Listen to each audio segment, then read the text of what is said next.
પ્રકરણ 1 ધાર્મિક સામાજિક જાગૃતિ રાજા રામમોહન રાય સારાંશ રાજા રામમોહન રાયના લગ્ન બાળપણમાં થયા હતા. તેમના ભાઈનું અવસાન થતાં તેમના ભાભી સતી થયાની અસર રાજા રામમોહન રાય પર ખૂબ પડી. તેથી તેણે બાળ લગ્ન સતી પ્રથા બાળકીને દૂધ પીતી કરવાનો ઉગ્ર વિરોધ કર્યો. આ ઉપરાંત તેણે ઝુંબેશ પણ ચલાવી અને 19મી સદીમાં ભારતની નવજાગૃતિ માટે સામાજિક, ધાર્મિક અને રાજકીય ચળવળનો પાયો નાખ્યો. સૈદ્ધાંતિક સમજ રાજા રામમોહન રાયનો જન્મ ઈસવીસન 1772માં બંગાળના હુગલી જિલ્લાના રાધાનગર ગામમાં બ્રાહ્મણ કુટુંબમાં થયો હતો. તેમણે ઈસવીસન 1821માં બંગાળીમાં સંવાદ કૌમુદી અને ઈસવીસન 1822માં ફારસી ભાષામાં મિરાત ઉલ અખબાર નામના સમાચાર પત્રો શરૂ કર્યા. તેમજ ઈસવીસન 1828માં બ્રહ્મો સમાજની સ્થાપના કરી. ઈસવીસન 1829માં અંગ્રેજ ગવર્નર વિલિયમ બેન્ટિકે સતી પ્રથા ઉપર પ્રતિબંધ મૂકતો કાયદો ઘડ્યો. આમ રાજા રામમોહન રાયે અખબારી સ્વાતંત્ર્ય, વાણી સ્વાતંત્ર્ય, સ્ત્રી અધિકાર, વ્યક્તિ સ્વાતંત્ર્ય અને કારોબારીથી ન્યાયતંત્રને લગતી ભલામણો બ્રિટિશ સરકારને કરી. ઈસવીસન 1830માં દિલ્હીના બાદશાહે પોતાના જાગીરી હક અંગેના કેસ બાબતે રાજા રામમોહન રાયને ઇંગ્લેન્ડ મોકલ્યા.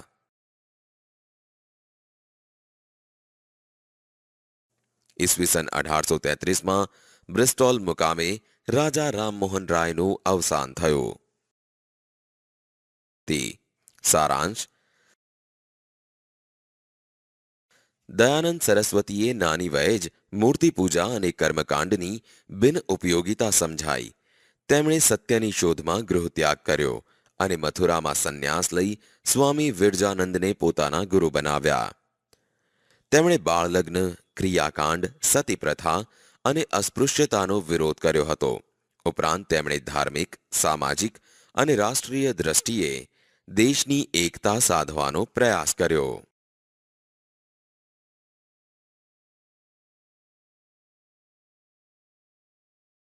સૈદ્ધાંતિક સમજ દયાનંદ સરસ્વતીનો જન્મ સૌરાષ્ટ્રના મોરબી નજીકના ટંકારા ગામમાં સનાતન બ્રાહ્મણ કુટુંબમાં થયો હતો.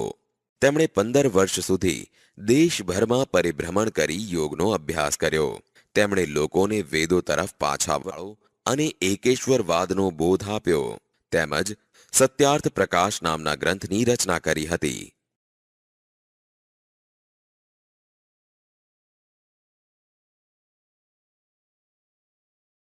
દયાનંદ સરસ્વતીએ આર્ય સમાજની સ્થાપના ઈસવીસન 1875માં કરી, જેનો પ્રચાર પંજાબ, લાહોર, ઉત્તર પ્રદેશ, રાજસ્થાન અને ગુજરાતમાં કરવામાં આવ્યો. આર્ય સમાજે ધર્માંતર પામેલા હિન્દુઓને હિન્દુ ધર્મમાં પાછા લાવવા માટે શુદ્ધિ ચળવળ શરૂ કરી, જેનાથી હિન્દુઓને પાછા આવવાના દ્વાર ખુલ્લા મુકાયા હતા. સ્વામી દયાનંદ સરસ્વતીના અવસાન પછી લાલા હંસરાજ, પંડિત ગુરુદત્ત અને લાલા લજપતરાય જેવા નેતાઓએ સંસ્થાની પ્રવૃત્તિઓ ચાલુ રાખી. સ્વામી શ્રદ્ધાનંદે ઈસવીસન 1902માં હરદ્વાર પાસે કાંગડી ગુરુકુળ અને ગુજરાતમાં વડોદરામાં આર્ય કન્યા વિદ્યાલય શરૂ કરવામાં આવ્યો, જેમાં શિસ્ત, શ્રમ, સંયમ અને ચારિત્ર્યના પાઠોનું શિક્ષણ આપવામાં આવતું હતું.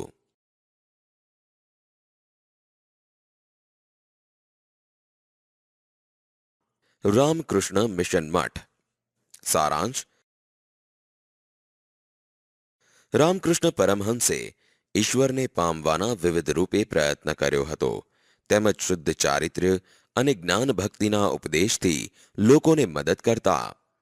કેશવચંદ્ર સેન તથા દયાનંદ સરસ્વતી સહિત ઘણા ધાર્મિક સુધારકોએ તેમની પાસેથી માર્ગદર્શન મેળવ્યું.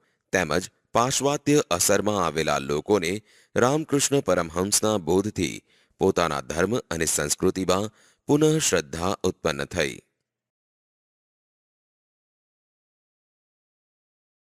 સૈદ્ધાંતિક સમાજ. રામકૃષ્ણ પરમહંસ ભારતીય સંસ્કૃતિના જ્યોતિર્ધર અને બધા જ ધર્મોના સત્યને પામનાર સંત અને સુધારક હતા. તેમનો જન્મ બંગાળના હુગલી જિલ્લાના કામારપુકુર ગામમાં થયો, તેમજ બાળપણથી જ ધાર્મિક પ્રવૃત્તિઓમાં તેઓને રસ હતો. તેથી કોલકાતા પાસે આવેલા દક્ષિણેશ્વરમાં કાલી માતાના મંદિરના પૂજારી હતા. સ્વાનંદ.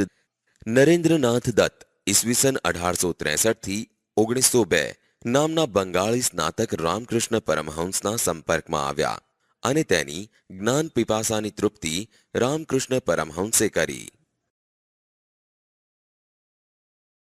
આમ નરેન્દ્ર રામકૃષ્ણના શિષ્ય બન્યા અને સંન્યાસ લઈ સ્વામી વિવેકાનંદ નામ ધારણ કરી ભારતીય અને પાશ્ચાત્ય તત્વજ્ઞાનના ઊંડા અભ્યાસી બન્યા. સ્વામી વિવેકાનંદે લોકોને દુઃખી માનવોની સેવા કરવા અને તેમાં જ ઈશ્વરના દર્શન કરવાનો બોધપાઠ આપ્યો. તેમજ તેમણે ભારતના યુવાનોમાં ભૂતકાળ પ્રત્યે ગૌરવ અને ભવિષ્ય માટે શ્રદ્ધા જાગૃત કરી.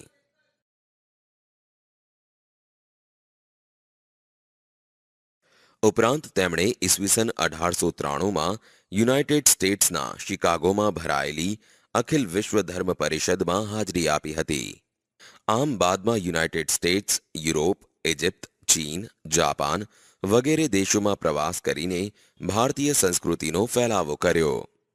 તેઓ ભારતીય સંસ્કૃતિના પ્રશંસક અને પ્રખર રાષ્ટ્રપ્રેમી હોવાથી તેમણે ભારતીયોને ઉઠો, જાગો અને ધ્યેય પ્રાપ્તિ સુધી મંડ્યા રહોનું સૂત્ર આપ્યું.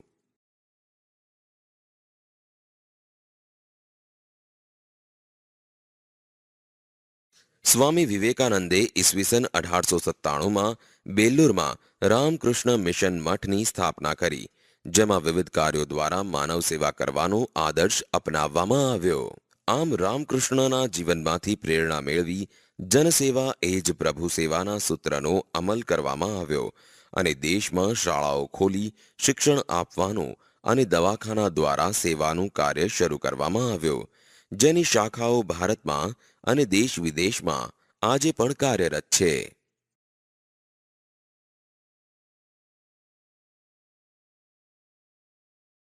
મુસ્લિમ સમાજમાં સુધારાની ચળવળ. સારાંશ.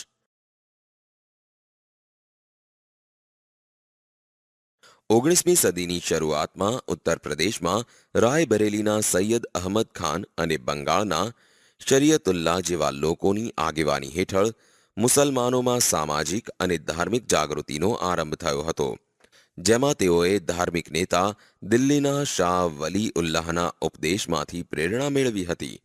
તેઓ એવું માનતા હતા કે ભારતમાં ઇસ્લામ ધર્મ દૂષિત થવાથી દેશ ઉપર અંગ્રેજોએ શાસન સ્થાપ્યું છે. આમ તેમણે ઇસ્લામ ધર્મ અને સંસ્કૃતિને મજબૂત અને શુદ્ધ કરવા વહાબી આંદોલન ચલાવ્યો.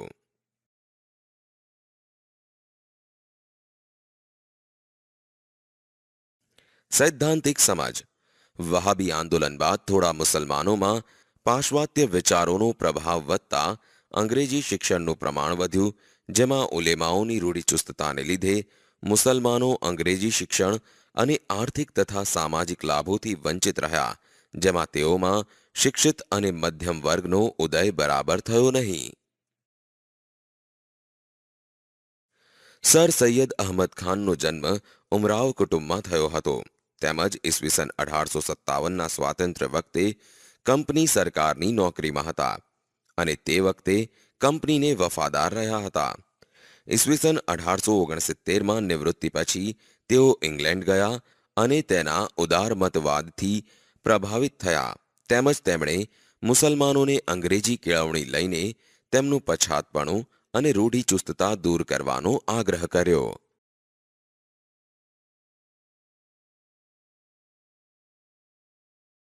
તેમણે ઈસવીસન 1870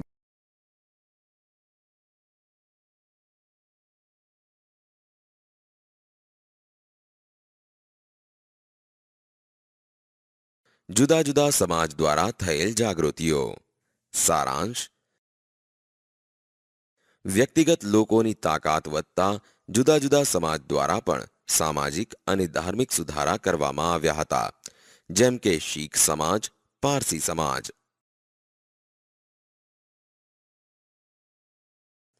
સૈદ્ધાંતિક સમાજ 19મી સદીના સુધારાની અસરથી પ્રભાવિત થઈ ગુરુદ્વારાઓમાં પ્રવેશેલા દૂષણોને દૂર કરવા અને સારી વ્યવસ્થા કરવા માટે શિરોમણી ગુરુદ્વારા પ્રબંધક સમિતિની રચના કરવામાં આવી.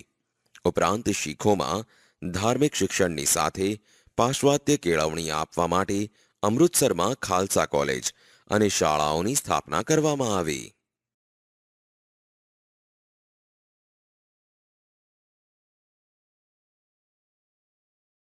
અંગ્રેજી કેળવણી પામેલા પારસી યુવાનોએ ધર્મ અને સમાજ સુધારણા માટે ઈસવીસન 1851માં રહનુમા ઈ મઝદયર સભાની સ્થાપના કરી, જેના નેતા દાદાભાઈ નવરોજી હતા. આ સંસ્થા દ્વારા રાષ્ટ્ર ગોફતાર નામનું મુખપત્ર શરૂ કરવામાં આવ્યું, જેણે પારસી સુધારણા આંદોલનને વેગ આપ્યો. કેઆ તથા બહેરામજી મલબારી દ્વારા ધર્મ અને સમાજ સુધારણાનું કાર્ય કરવામાં આવ્યું, જેમાં કામાએ શિક્ષણના પ્રચાર ઉપર અને મલબારીએ સ્ત્રી ઉન્નતિ પર ભાર મૂક્યો. ઉપરાંત તેમણે બાળ લગ્નનો વિરોધ કર્યો તથા વિધવા વિવાહને ઉત્તેજન આપ્યો. આમ મલબારીના પ્રયત્નોને લીધે સરકારે ઈસવીસન 1891માં લગ્ન માટે સંમતિ વય ઠરાવતા કાયદાની રચના કરવામાં આવી હતી. જુદા જુદા જિલ્લાના સુધારકો. સારાંશ. અલગ અલગ રાજ્યોની જેમ જિલ્લાઓમાં પણ વ્યક્તિગત સ્તર પર સુધારા કરવામાં આવ્યા હતા, જેમાં જ્યોતિબા ફૂલે અને ઠક્કર બાપાએ આગળ પડતો ભાગ ભજવ્યો. સૈદ્ધાંતિક સમજ. જ્યોતિબા ફૂલે મહારાષ્ટ્રના જાણીતા સમાજ સુધારક હોવાથી તેમણે સ્ત્રીઓ તથા દલિતોના પ્રશ્નો હાથ પર લીધા. ઈસવીસન 1857માં તેમણે પૂનામાં કન્યાશાળા શરૂ કરી તેમજ વિધવાઓને પુનર્લગ્ન કરવામાં મદદ કરી. સમાજમાં બ્રાહ્મણોના આધિપત્ય સામે પડકાર ફેંકી લોકોમાં આત્મવિશ્વાસ, હિંમત અને ઉત્સાહ જગાડવા માટે તેમણે સત્યશોધક સમાજની સ્થાપના કરી.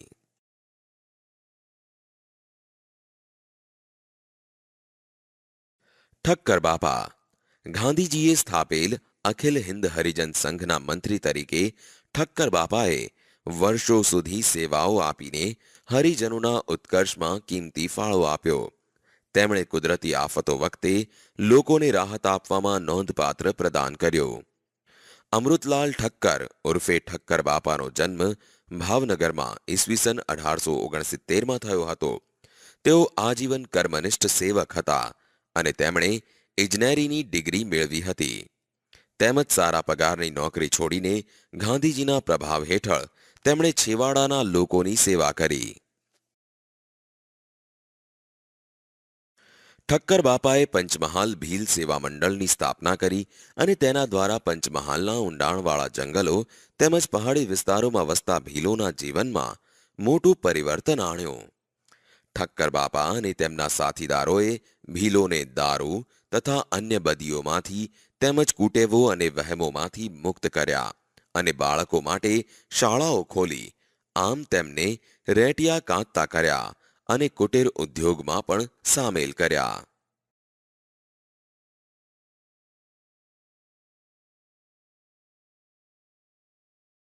સમય જતાં લોકોમાં રાષ્ટ્રીય ચેતના વિકસિત બની અને તેઓ સ્વાતંત્ર્ય ચળવળ તરફ વળ્યા.